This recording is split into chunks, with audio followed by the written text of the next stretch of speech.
Bismillahirrahmanirrahim. Assalamualaikum warahmatullahi wabarakatuh. Alhamdulillah nahmaduhu wa nusalli wa nusallim ala Rasulil Karim wa ala alihi wa sahbihi wa man tabi'ahu bi ihsani ila yaumiddin. Amma ba'd. Alhamdulillah kita akan teruskan lagi untuk mempelajari berkaitan dengan sains dan teknologi dalam Islam. Jadi pada bab yang pertama ni kita akan lihat konsep sains dan teknologi dalam Islam. Okay, nama Ustaz Muhammad Anas bin Ibrahim. Ini email Ustaz. Kalau sekiranya ada sebarang masalah, boleh terus email kepada Ustaz ataupun ke bangunan perdana kampus Metampoh, Menteri Pusat 09 3231 782. Jadi learning outcome, pengertian sains dan teknologi dalam Islam serta pensyariatan. Ini kita akan dapat daripada apa? In the end, perakhiran daripada bab yang pertama ini. Jadi apa itu sains dan teknologi? Ini persoalannya. Apakah yang dikatakan sains dan juga teknologi? Maka definisi sains itu, sains merupakan daripada bahasa Latin yang disebut sebagai tahu ataupun ilmu. Ini segi bahasa, lughah dia ataupun language dia. Manakala istilah dia, ilmu yang dihasilkan melalui cerapan, yakni panca indera serta kefahaman yang lahir daripadanya guna kaedah kuantitatif yang boleh diukur. Jadi kita akan lihat melalui panca indera kita, pendengaran kita, pengamatan mata kita, kemudian rasa kita dan sebagainya. Okay. Definisi teknologi, teknik merupakan seni kerja pada tangan, logos yang wacana, logik ataupun logik sistematik. Istilah dia aplikasi ilmu sains secara praktikal menghasilkan produk atau perkhidmatan. Sains dan Islam. Satu disiplin ilmu yang bersumberkan wahyu dan intelek. Sains dan Islam ini merupakan disiplin bersumberkan wahyu dan intelek. Ia merupakan ilmu berkaitan dengan alam tabi'i yang mana falsafah dan matlamatnya terletak pada ilmu-ilmu lain mengandungi nilai keagamaan, satu maklumat ataupun fakta yang didapati menerusi pendidikan, penemuan dengan menggunakan kaedah tertentu. Dikaitkan dengan ilmu pengetahuan yang sistematik, bertolak dari satu sebab dan akibat yang boleh diuji dan dibuktikan kebenarannya. Sains Islam adalah ilmu pengetahuan tertentu yang lahir daripada gabungan fizik dan metafizik. Okay.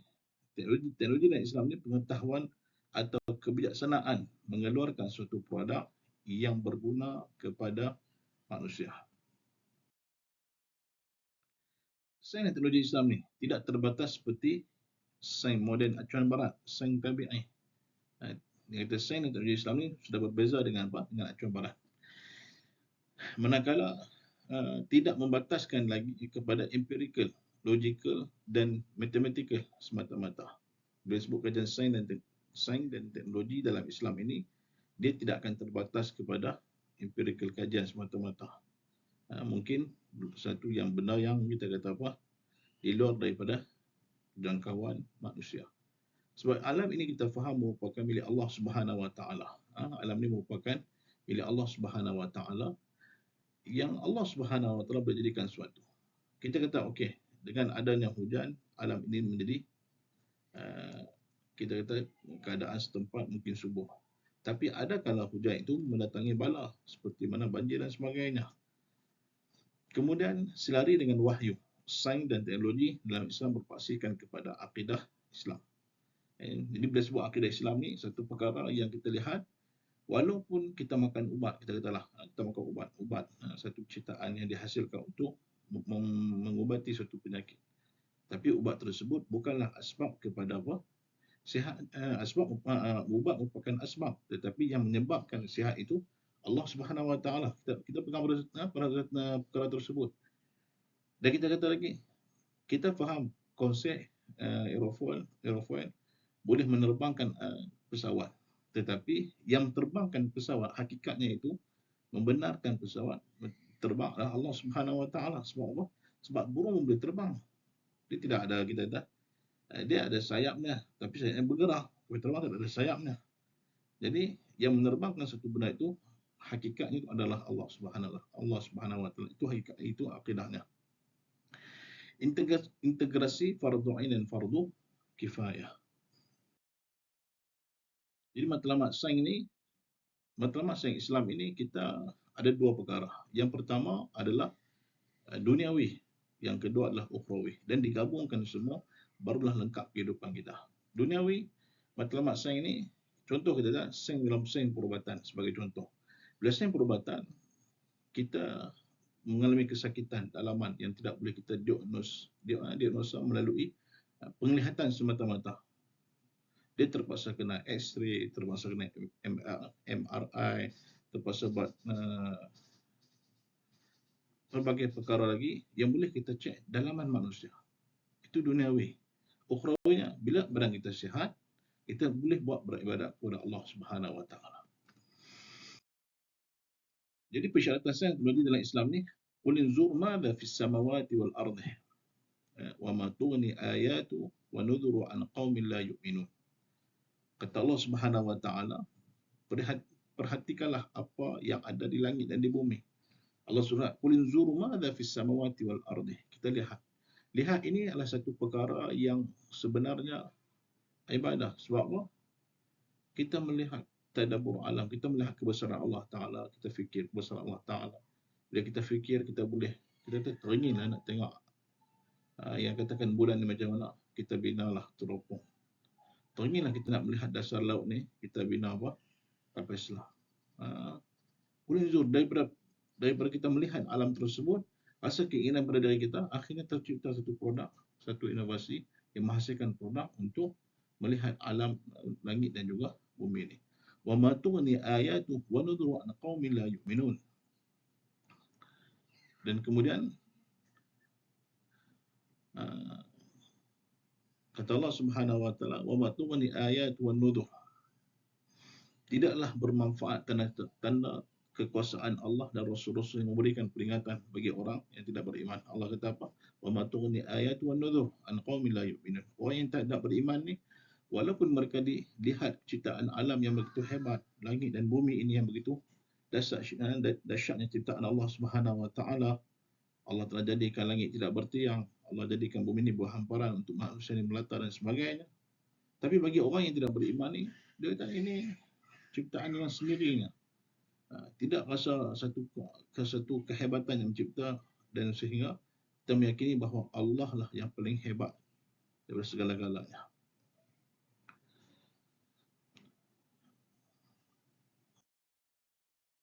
Falyanzuril insanu mimma khuliq. Maka hendaklah manusia memperhatikan dari apakah dia diciptakan. Surah At-Tariq ayat ke-5. Kemudian Allah sebut lagi surah Ghashiyah,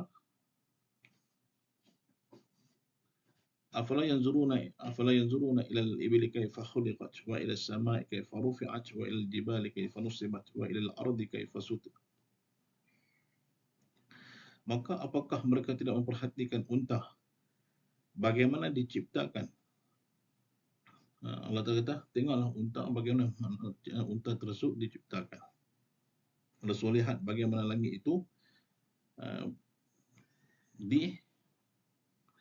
bagaimana ia ditinggikan tanpa ada tiangnya. Wa ilal jibali kayfa nusibat. Allah telah jadikan kita kata bukit ataupun gunung ini sebagai pasak ataupun ditegakkan. Wa ilal ardi kayfa sutihat. Allah jadikan bumi itu sebagai hamparan, dia tidak ada jurang untuk jatuh. Seperti mana teori dulu ni kita faham, orang dulu takut untuk berlayar sebab apa? Dia takut dunia ada penghujung dah, dia akan dunia masuk ke dalam dah. Sebenarnya kalau kita pusing pun dia akan tetapkan sama-sama. Kemudian inna fi khalqis samawati wal ardi wa ikhtilafil laili wan nahar liayatin li ulil albab. Kata Allah Subhanahu wa taala surah Al-Imran, Allah kata apa? Surah Ali Imran, Allah kata inna fi khalqis samawati wal ardi, bahwasanya Allah Subhanahu wa taala yang menciptakan langit dan juga bumi ini. Sungguhnya dalam penciptaan langit dan bumi ini, wa ikhtilafil laili wan nahar, terdapatnya perbezaan langit dan perbezaan malam dan juga siang. li ayati, tanda-tanda kebesaran Allah Taala, li ulil albab, bagi orang yang berakal untuk berfikir bagaimana siang dan malam ini berlaku, bagaimana perubahan matahari dan bulan sehingga berubahnya daripada siang kepada malam, malam kepada siang dan sebagainya. Kemudian fa'auhayna ilaihi an isna' fulka bi'ayunina wa wahyina fa idza jaa amruna wa farat tanur فاسلك فيها من كل زوجين اثنين وأهلك إلا من سبق عليه القول منهم. صدق الله العظيم.